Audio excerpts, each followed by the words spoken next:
दिल्ली के एक पुराने सरकारी स्कूल में एक रहस्यमयी कमरा है जिसका नाम है रूम नंबर 13।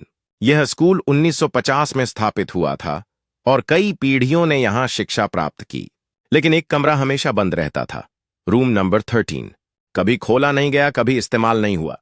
कहते हैं उसमें कुछ ऐसा हुआ था जो स्कूल की फाइलों में भी दर्ज नहीं है।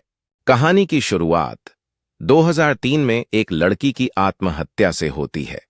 अनामिका 10वीं कक्षा की छात्रा थी, मेधावी, शांत और अकेली। एक दिन लंच टाइम में वो गायब हो गई। कई घंटे बाद उसकी लाश रूम नंबर 13 में मिली, छत से लटकी हुई। पर वो कमरा तो ताला बंद था। वो अंदर कैसे गई, कोई नहीं जान पाया। स्कूल की दीवारों में अनामिका की कहानी हमेशा के लिए बस गई। रूम नंबर 13 अब एक रहस्य बन गया है जिसे कोई छूने की हिम्मत नहीं करता।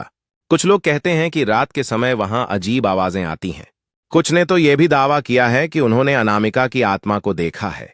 इस रहस्य ने स्कूल के चारों ओर डर और जिज्ञासा बढ़ा दी है। अब हर नया सत्र शुरू होते ही उस कमरे की कहानियां फिर से जीवित हो जाती। इसके बाद स्कूल ने वो कमरा हमेशा के लिए बंद कर दिया। उसके बाद जो भी छात्र गलती से उस कमरे के पास से गुजरे, वो काली परछाई, सिसकियों की आवाजें और दीवारों पर खून से लिखे नाम देखने लगे। लेकिन स्कूल प्रशासन ने सब अफवाह कहकर दबा दिया। 3 दोस्तों करण, आयशा और जतिन टिकटॉक पर ट्रेंडिंग वीडियो बनाने के लिए रूम नंबर 13 की दरवाजा खोलने की प्लानिंग करते हैं। वो रात को स्कूल में छुप जाते हैं, कैमरे ऑन करते हैं और जैसे ही दरवाजा खोलते हैं एक ठंडी हवा का झोंका आता है। कमरा अंदर से एकदम सूना था, बस एक पुरानी डेस्क और उस पर अनामिका की पुरानी कॉपी। जैसे ही करण ने कॉपी को उठाया, पूरी कक्षा एक अजीब सी सिसकी से गूंज उठी। आयशा और जतिन भयभीत होकर एक दूसरे की ओर देखने लगे। फिर अचानक दरवाजा जोर से बंद हो गया, जिससे सभी की सांसें थम गईं। कमरे में एक ठंडी सांस का एहसास हुआ, जैसे कोई वहां मौजूद हो। करण ने धीरे धीरे पीछे मुड़कर वो अनामिका की कॉपी फिर से देखने का फैसला किया। जैसे ही उसने कॉपी को पलटा, उसमें लिखी हुई बातें उसे चौंका देने वाली। जैसे ही करण ने आखिरी पन्ना खोला, उसे एहसास हुआ कि कहानी में एक अजीब मोड़ आने वाला है। कमरे की लाइट झपकने लगी और करण का दिल तेजी से धड़कने लगा। आवाज आई, क्लास शुरू हो गई है। यह सुने उसने अपने चारों ओर देखा, लेकिन कोई नहीं था। और फिर दरवाजा अपने आप बंद हो गया, जैसे कि किसी अदृश्य शक्ति ने उसे रोका हो। अगली सुबह सीसीटीवी में देखा गया, तीनों बच्चे क्लासरूम में दाखिल हुए पर बाहर कभी नहीं निकले। पुलिस ने तलाशी ली, रूम नंबर 13 एकदम खाली था। ना बच्चे, ना कैमरे, ना सबूत। लेकिन एक चीज मिली, बोर्ड पर लिखा था, अब 3 और छात्र हमारे साथ हैं।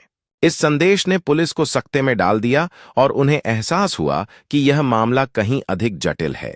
जैसे ही उन्होंने मामले की गहराई में जाने का निश्चय किया, खुद को अंधेरे रहस्यों के बीच पाया। हर एक कदम पर उन्हें एहसास हुआ कि यह सिर्फ लापता बच्चों का मामला नहीं, बल्कि कुछ और ही डरावना था। जैसे ही उन्होंने किताब का पन्ना खोला, एक ठंडी हवा उनके चेहरे पर बही, जैसे कि अतीत की सिसकियां सुनाई दे रही हों। कमरा नंबर 13 के दरवाजे पर पहुंचकर एक रहस्यमय एहसास उसे घेरे हुए है, जैसे कोई अनदेखी शक्ति उसे अंदर खींच रही हो। वह दरवाजे को खोलता है और भीतर एक अंधेरा कमरा उसे आमंत्रित करता है, जैसे यहां समय थम गया हो।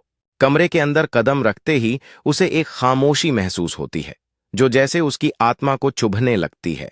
उसकी निगाहें चारों ओर घूमती हैं और वह देखता है कि दीवारों पर कुछ पुरानी तस्वीरें लटकी हुई हैं, जिन्हें समय की धुंध ने ढक लिया है।